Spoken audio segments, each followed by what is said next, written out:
Buenas tardes, amigos, amigas.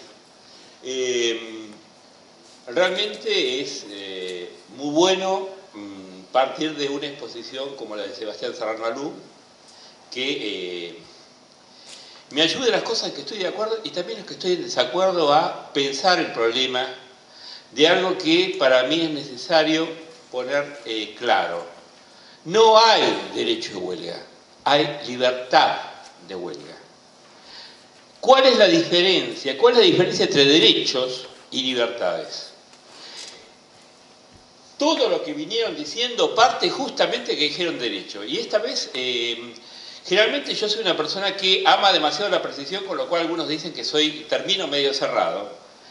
Pero esta precisión aparece en estos momentos tan graves. Fundamentalmente, el derecho es tal cuando está un sujeto con relación a un determinado objeto. Es decir, yo tengo un derecho cuando respecto de algo tengo una determinada facultad. Y respecto de los derechos, el derecho, mi derecho acaba donde acaban los derechos de los otros. La huelga es una libertad pública fundamental de ejercicio colectivo. Esto significa, y la caracterizo como libertad, y no yo, sino en general prácticamente es lo que responde a la tradición francesa.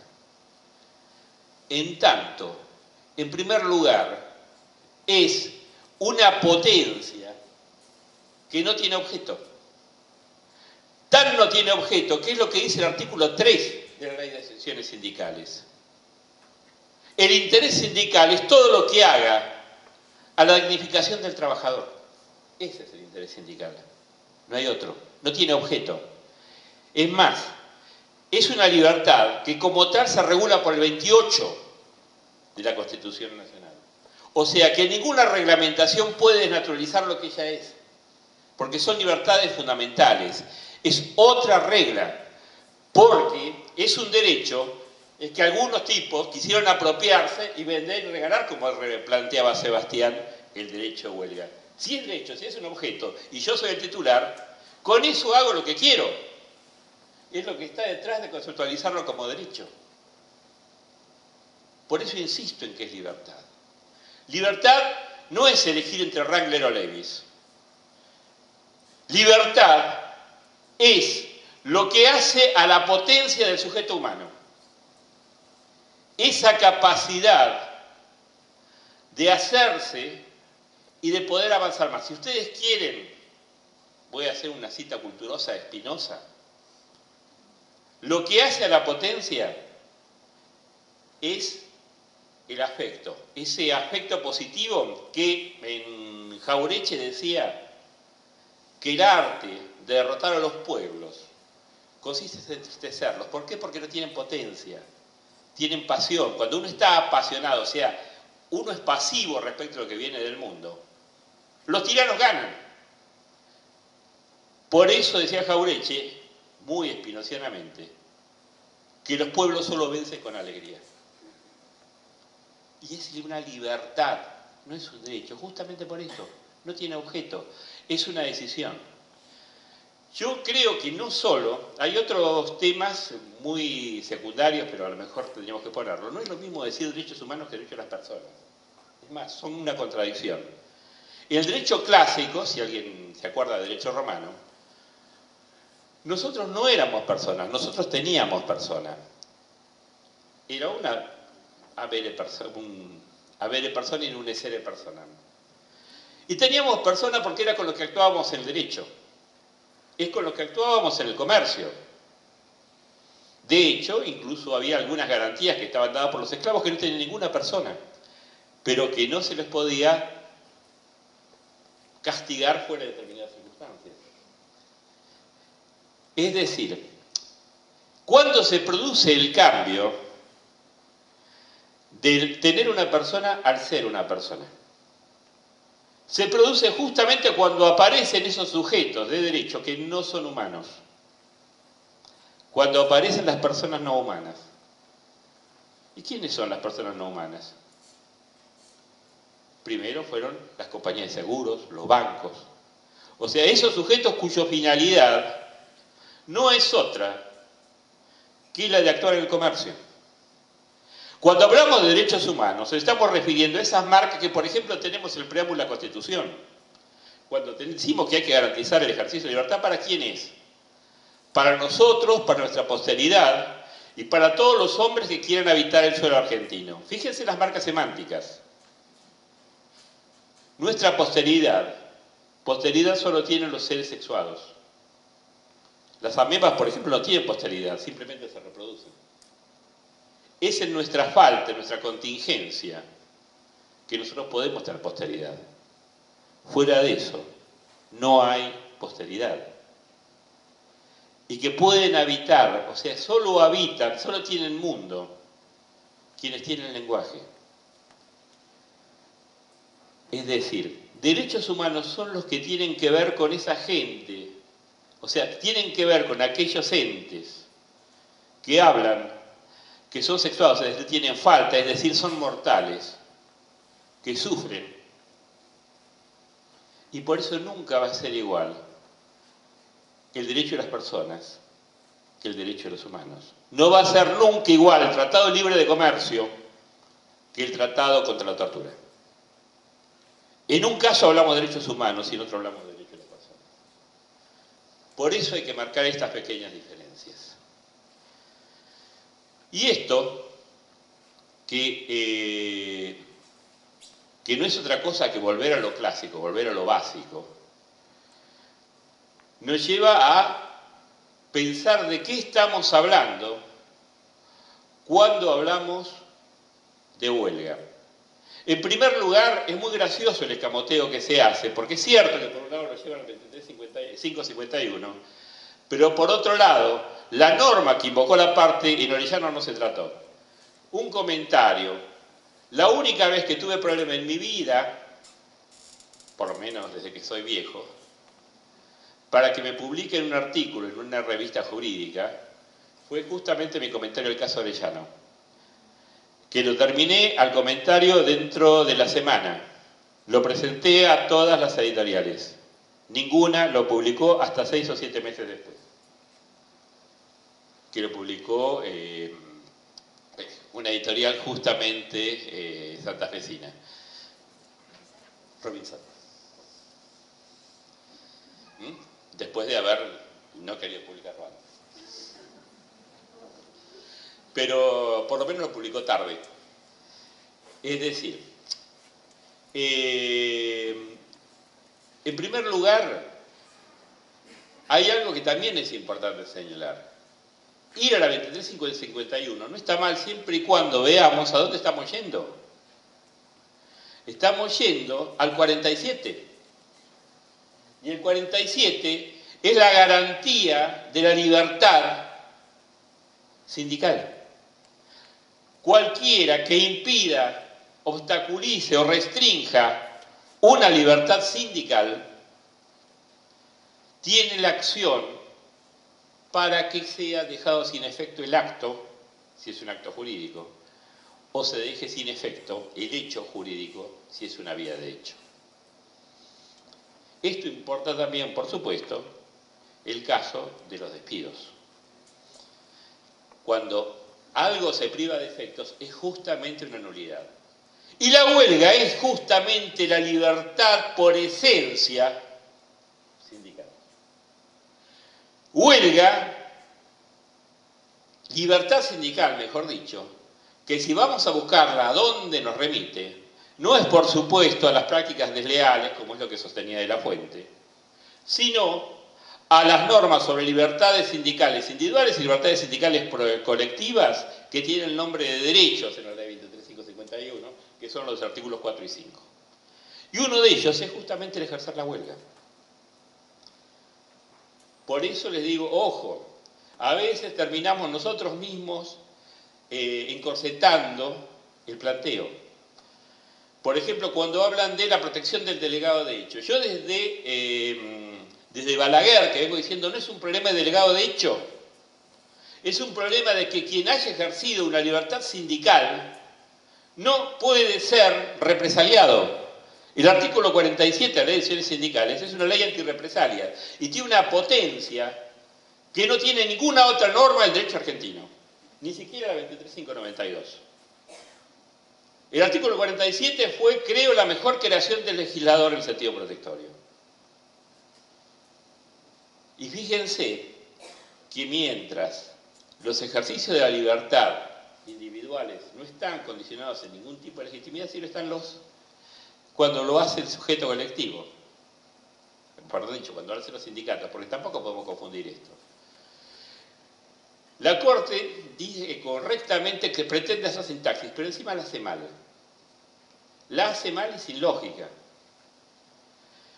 Por ejemplo, cuando dice que el derecho está dado a los trabajadores, pero no a cualquier trabajador, sino a los trabajadores organizados. Es casi textual lo que dice. Justamente eso es lo que impide decir que sea el sindicato. Porque el sindicato es la persona jurídica que representa a los trabajadores. Los trabajadores organizados son tales en cuanto ejercitan la huelga. Porque no hay huelga sin acuerdo. No hay huelga sin decisión común de tomar una medida. Esos ya son trabajadores organizados. Y ojo con la palabra consenso. Consenso, consensus, para quienes son viejos como yo y tuvimos la adolescencia con la dictadura, era la palabra que todos los días la dictadura nos decía. Porque es cierto, el consenso es la palabra del totalitarismo. Una cosa es el acuerdo para tomar una decisión, en la unidad de acción, y otra cosa es todos sentimos lo mismo, que fue lo que hizo con la dictadura, que o pensabas lo que ellos pensaban, o pensabas feo y sabías cuál era tu destino. No nos olvidemos de eso. El consenso, ¿qué es? El único sentido. Justamente el consenso es lo contrario al diálogo. ¿Qué es el diálogo? La existencia de diferentes lógicas. Por eso la sociedad democrática no es una sociedad de consenso. Las únicas sociedades de consenso son las sociedades totalitarias. Las sociedades democráticas son sociedades antagónicas, en la que justamente lo que estamos hablando es de intereses distintos. De intereses que si no fuera por la mediación apaciguadora de la ley, y ojo que no estoy diciendo que elimina el conflicto en la sociedad democrática no se elimina, las sociedades democráticas son sociedades de conflicto. Lo que hace la ley es introducir lo simbólico, introducir un campo de apaciguamiento de ese conflicto en el cual podamos entendernos, pero no está hecha para eliminarlo, no está hecha para crear una paz social, que no hay otra paz que la del nirvana, ya que les gusta mucho el budismo. Y el nirvana es justamente la desaparición de cualquier sentido de la vida. El nirvana es la muerte, es el lugar donde uno se deshace en el todo, es decir, flacos o fiambre. ¿Queda claro? Entonces, el fallo Orellano, parte de una confusión sintomática, y es confundir a la persona jurídica que es el sindicato con las personas o los sujetos que hacen o sea, lo que son los trabajadores organizados. Los trabajadores organizados no se identifican al sindicato. Los trabajadores organizados son justamente eso. Y es lo que hacen cuando hacen huelga. Convoque quien la convoque.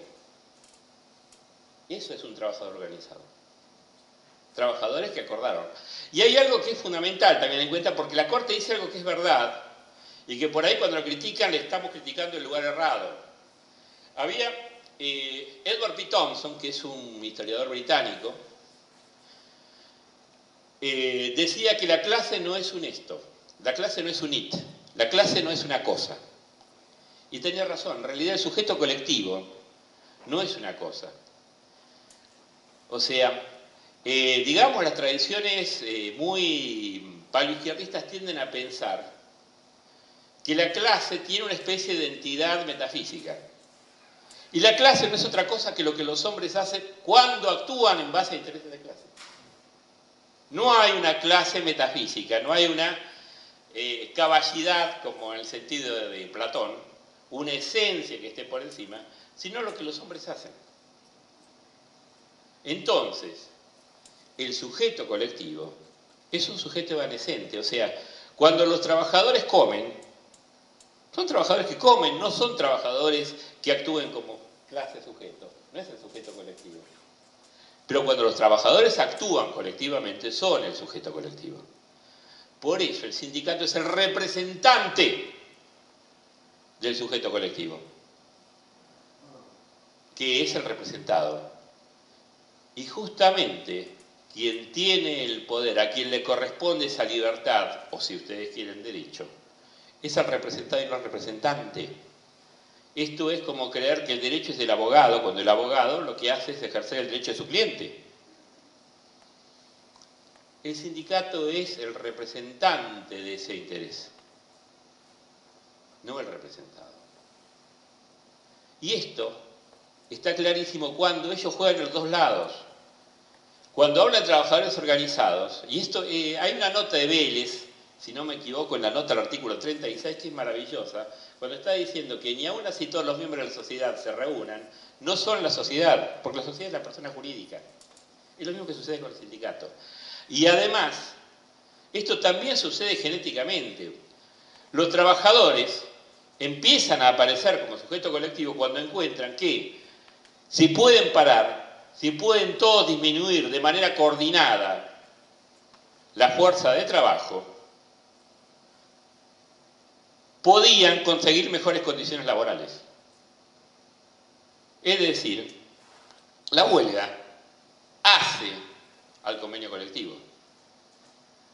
Cuando, justamente para evitar la situación de conflicto permanente y es necesario negociar de manera permanente, aparece el sujeto de representación que es el sindicato. Pero es el sujeto de representación de eso que ya existía y que fue la que persiste siempre es la huelga, histórica y genéticamente. Y la huelga está presente siempre, aunque sea de manera virtual. Un sindicato puede negociar en la medida que puede manejar una medida de fuerza. Y por eso vuelvo a sostener con que la huelga es una libertad. Porque la huelga, además, rompe con dos cosas centrales. En primer lugar, con el alterum non ledere. No hay huelga sin capacidad de daño. Si la huelga fuera un derecho, está anulada. Porque justamente ella solo existe en tanto afecta el derecho de otro. Si no hay daño, no hay huelga.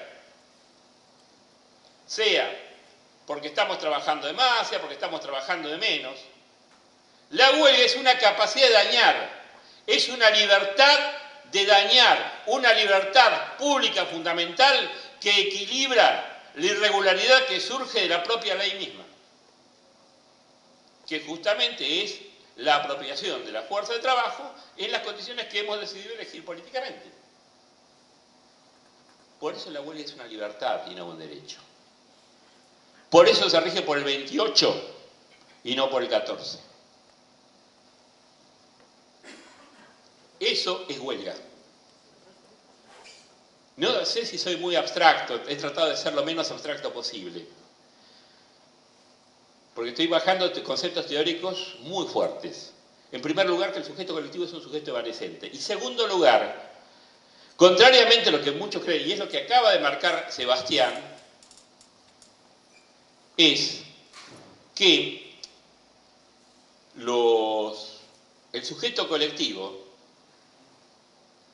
o es representado o se manifiesta. El sujeto colectivo se manifiesta aún así no se represente.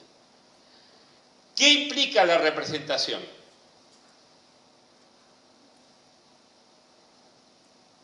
La presencia de una ausencia. Yo en la representación hago presente lo que no está presente, o sea, si soy representante del interés colectivo, es porque en este momento, cuando yo estoy sentado en la mesa, ese interés colectivo, ese sujeto colectivo a quien estoy representando no está. Esa es la función de representación, tanto en el teatro como en nuestro mandato y todo lo demás. Esa representación. Pero a veces, algunas veces, y cada vez que esas veces aparece el sujeto colectivo, modifica la historia y modifica todos los cánones y todos los puntos con los cuales nosotros entendemos la verdad. Porque la verdad también se construye. Y eso sucede cuando ese sujeto colectivo se manifiesta. Recién se nombró uno de los momentos de manifestación históricos más importantes, el 17 de octubre de 1945, que fue justamente la aparición del sujeto colectivo. Y cuando el sujeto colectivo aparece en ese tipo de magnitudes, nada queda igual. Cualquier fantasía de volver 70 años atrás no puede con el cambio que implicó el aparato de significación, los points de capitón, diría un lacaniano. O sea, en esos puntos de anclaje que hacen que el lenguaje cobre significación, por eso podría hablar varias horas, que produce justamente ese sujeto que provoca el cambio. Fíjense ustedes que es la aparición, les diría que es la aparición de lo real. Aquello que no podía ser nombrado, que no estaba representado en nuestro cambio de representaciones. Fíjense qué casualidad. El 17 de octubre fue llamado de manera muy similar por dos sujetos que lo valoraban muy distinto. El diputado San Martino, ¿qué dijo del 17 de octubre? Este es el aluvión zoológico. Del otro lado, Raúl Escalabrino Ortiz, ¿qué dijo? Es el subsuelo de la patria sublevada. Está muy claro que lo que aparece, lo que se presenta es algo que no se había representado. Y esto tiene que ver con la lógica de lo que estamos hablando. El sindicato es la representación. ¿De quién? De eso que está presentado, pero que nunca puede ser cabalmente representado, salvo cuando se manifiesta. Justamente por eso es la lucha contra la manifestación. Y ojo, que solo hay manifestación en el espacio público. Porque nos tratan de hacer ver muchas veces que el espacio público es el espacio del Estado. No, señores. El espacio público es el espacio que corresponde a la sociedad civil. Es el espacio del encuentro. El Estado administra ese espacio público, pero no es el dueño del espacio público. El Estado no tiene derecho a hacer imposible esa aparición en una sociedad democrática del espacio público. El Estado no puede, por ejemplo, dejar toneladas de piedras frente a una manifestación en la que aparecen sujetos extraños que empiezan a tirar piedras. Y de esto estamos hablando. Y estamos hablando justamente de que la manifestación, y ojo, voy a insistir con el término manifestación, porque no se trata de la no criminalización de la protesta social. Del momento que vos estás diciendo la no criminalización de la protesta social, estás diciendo que es algo criminalizable. Cuando vos decís no criminalización de la protesta social, lo que estás diciendo es, por ejemplo, qué sé yo, uno puede decir no criminalicen el consumo de marihuana. Y está bien como consigna, pero no hay una libertad pública fundamental a fumar marihuana. ¿Se entiende? En realidad la manifestación está contemplada en la Declaración Internacional de Derechos Civiles y Políticos, que es básica de derechos humanos. En tanto, se garantiza la manifestación de las creencias sin que pueda ser impedido y que además esto solo puede ser restringido por ley. Por eso le estoy diciendo que esto nos lleva, incluso el derecho internacional nos lleva derecho al 28 de la Constitución, no al 14. ¿Más o menos me voy explicando? Para los compañeros que no son abogados, el artículo 28 dice que las leyes que reglamentan ese ejercicio no pueden negar o impedir lo que manifiestan los derechos y garantías constitucionales o que sin ser nombrados forman parte del principio republicano y democrático de gobierno. De eso se trata. No es un protocolo el que puede acabar con la libertad pública fundamental. Tiene que ser una ley del Congreso que garantice que esa libertad exista y no que se niegue. Y si decimos que un derecho empieza donde el otro termina, desde el momento que dijimos derecho de huelga ya empezamos perdiendo. Porque es cierto que un derecho acaba donde otro termina. Los derechos no son absolutos, pero no hablamos de derechos, hablamos de libertades públicas fundamentales. Y cuando hablamos de libertades públicas fundamentales, hay algo que me parece que se hace cada vez más necesario. Fue un planteo que yo hice en el año 2001, 2002. Afortunadamente, durante mucho tiempo, pensé que era una opinión anacrónica como tantas que a mí se me ocurren, que es la necesidad de la creación de un habeas corpus para las libertades colectivas. Porque este sujeto, que es el sujeto colectivo, también tiene un cuerpo. También tiene un cuerpo que tiene derecho a existir, presentarse y hacerse manifiesto, porque es su modo de existencia. Y esa libertad no puede ser limitada, tanto como no puede ser limitada la libertad individual ambulatoria. Yo no puedo ver la manera de impedir que la manifestación exista, porque lo que estoy haciendo es impidiendo una libertad que ya no es de uno, sino de un pueblo. Y en ese sentido creo necesario pensar, y pensar seriamente ahora, quizás porque me estoy acordando del 2001 y del 2002, la necesidad de garantizar las libertades públicas fundamentales, sean individuales o sean colectivas. Bueno, eso es lo que más o menos es un resumen.